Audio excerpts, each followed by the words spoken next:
Back in 2010, Florida Hospital was looking at market, and we found out that we had a very low market share in the west part of the metro area.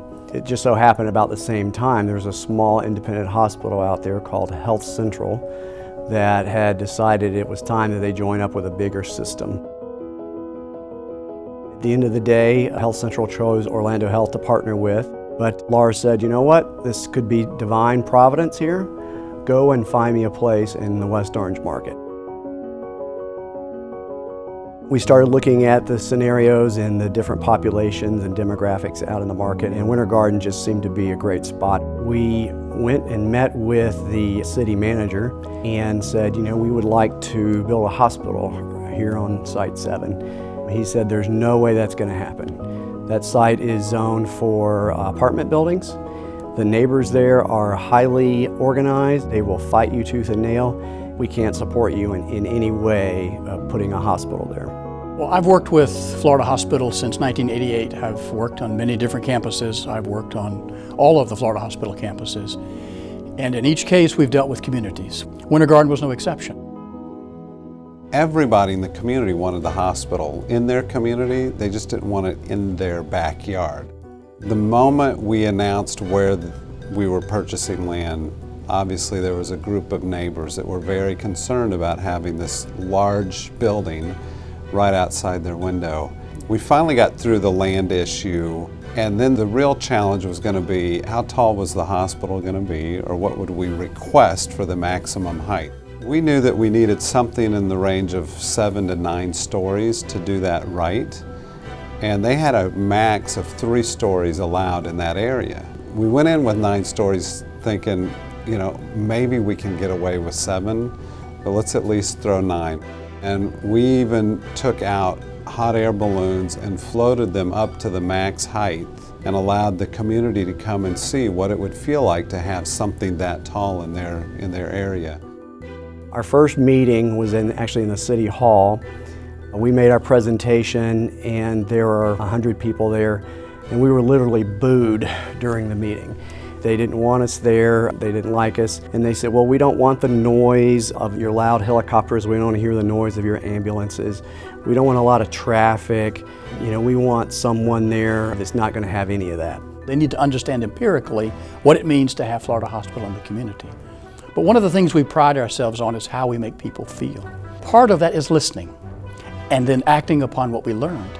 When you listen and learn and then respond, and then keep your word, because that's also part of interrelationships and making things work, is you have to keep your word, and we always keep our word.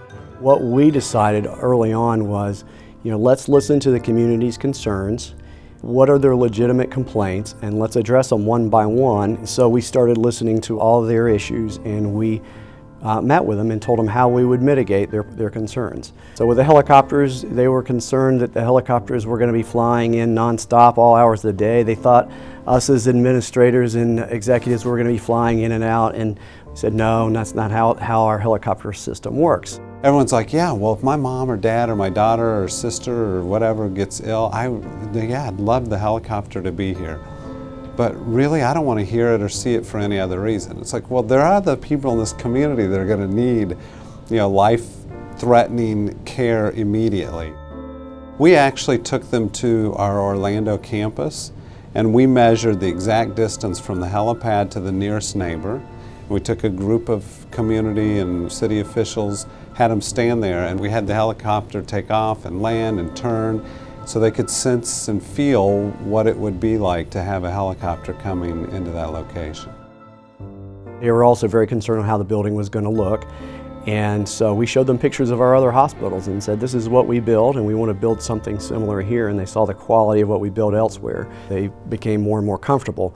And there was one person who always came to the meeting. Her name was Donna. Donna was at every meeting, and she was the closest neighbor to us.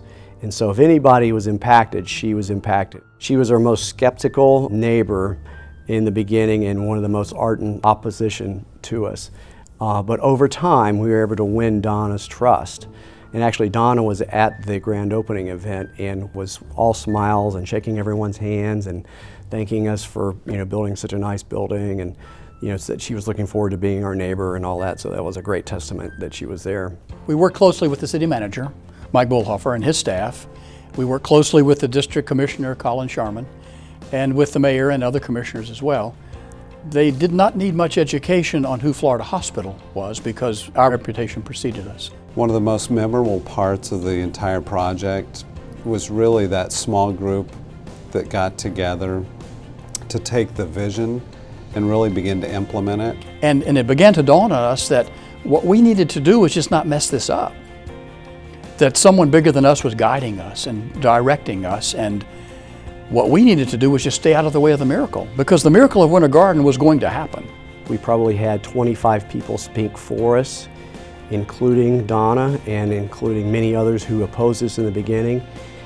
They had the vote, and when the gavel came down and said approved, there was applause and cheering within the room. And we weren't doing the cheering. I mean, I felt like cheering, but all the neighbors were cheering, so they were very happy. So after the project got approved and passed through City Commission at the end of 2012, the design team wanted to keep the commitment to engage the community in the design process, to make sure that the campus reflected the heritage of the community and the wants and needs of the people who lived in the community. They engaged a consultant to go out and actually interview dozens of people who lived here, talk about what their experiences in healthcare have been, what would they want to see in a facility, both from a process standpoint as well as a physical design standpoint. We took that feedback and incorporated it into the actual look and feel of the facility. We were trying to figure out any way to let the community sense and feel really how unintrusive it could be to have our hospital there.